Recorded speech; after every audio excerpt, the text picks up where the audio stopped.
What's up, everyone? I'm Troy from Glitchfeed. I'm here with Meg Turney and Ashley Jenkins from The Know. Hello. How you doing? Great. Thank you guys for joining me. Of course. Thanks for having us. Of course. I wouldn't miss it. So I wanted to take you, Ashley, at least back 2 years. Where are we going? Where are we going, The Troy? start of Rooster Teeth News.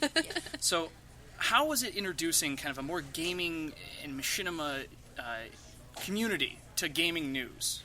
It actually made a lot of sense for us. One of the reasons that we did it is because so many people come to Rooster Teeth for that kind of entertainment, and these are all enthusiasts. These are people that care about video games and are passionate about it and care about what's going on as well. Yeah.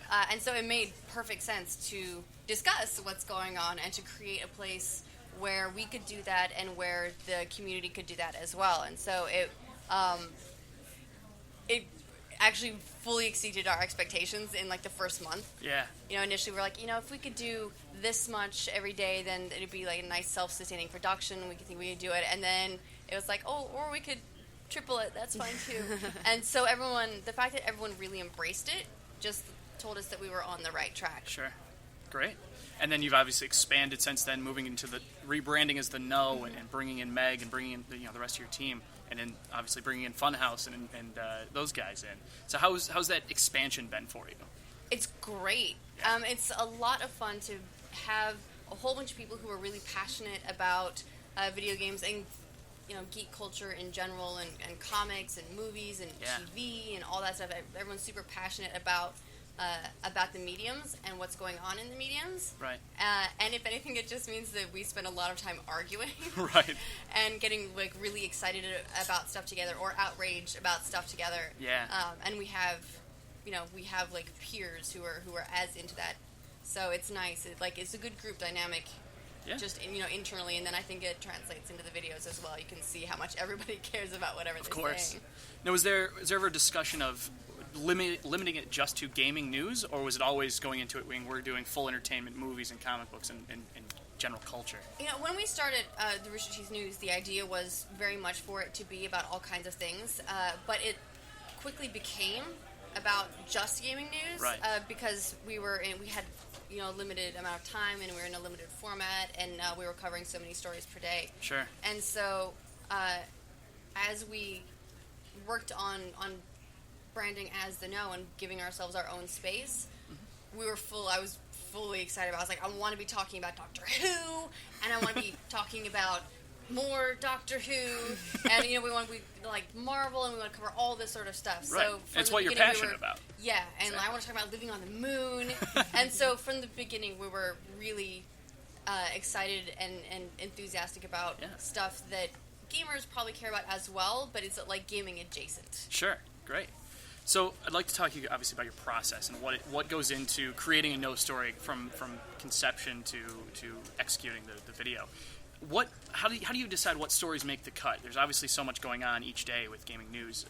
How do you decide this story is going to be what we're gonna produce today?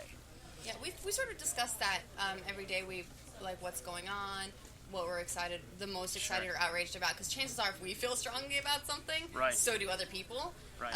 And those are and I didn't just filter through the big ones. We have these pitch. We don't think of them as pitch meetings, but as we were discussing them earlier, we figured out, oh my god, we kind of have pitch meetings. Yeah, it's basically just like we sit right next to each other, and we'll come in the morning and be like, did you hear about blank? And it's like, what happened to blank? Like, no, I didn't hear about it. So we're just kind of like telling each other what we care about. But there are times when there's a story like neither of us really give a shit about, and we see like 1,000 tweets, and then we'll debate whether or not we should cover it, and then we'll decide not to cover it. Because like we're all about like the authenticity. We never want to come off as fake or disingenuous. I think that once you lose authenticity in a channel, it's gone forever. Once people question it, it's gone. So there's a lot of times where we see stories that we're like, I just can't get excited about it, and we just don't cover it. Of course, no, that's always important. What else do you guys are you moving forward? What are your plans? Obviously for the channel, you've got the brand new show launching this week. Yeah. Tell me more about that. Free Play is a variety show that is covering what's going on the new Rooster Teeth site, what's going on in the Rooster Teeth community, what's going on with all of their productions. We have so many productions now, so trying to bring all that in. But it was also kind of the brainchild of the Rooster Teeth audience wants to interact with more of the Rooster Teeth staff in a more kind of like wind down kind of manner, in this kind Yeah. of silly, off the cuff. And we've seen that with the triumph of On the Spot, where people are just themselves and kind of being silly. So I definitely thought it was a good chance to bring the Rooster Teeth audience to the Rooster Teeth staff and vice versa in a way that they hadn't before. Sure. So basically it's hosted by Ryan and I, and bringing Ashley in for stunts that up until now she's avoided.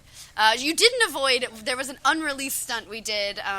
We'll have to put it in like a blooper reel or something. Binocular soccer was something I'm sure we'll do once again. Ryan and I put on binoculars and then tried to play a game of soccer. Oh, good. I'm sure that went well. Ashley was the referee, and she was like, you were like overwhelmed by like a group of puppies. Like you're like one of those people that's like overrun by puppies. She's like, oh, you've kicked it out again. Oh God, it's out again. She's like blowing the whistle.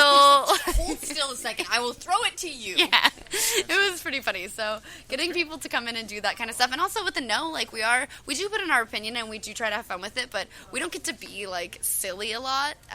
And so this is a chance for us to kind of unwind. Right, and you've got the new set you guys are debuting today. Yeah, finally showing it off. We've been developing it for a long time. We've been filming on a green screen for a year and a half, and that was always intended to be super temporary. Yeah. And we wanted to work on a set immediately, and then, one thing happened and another, and it just, it's taken this whole long, drawn-out process, but we're, finally to a place where we think it's going to be, a really nice step up and give us a lot of freedom to develop new shows and work on cool new stuff, because we have a place. Right. Absolutely. Fantastic. Yeah. Well, thank you guys so much for taking the time to speak with us. Yeah, thank Thanks you. a lot.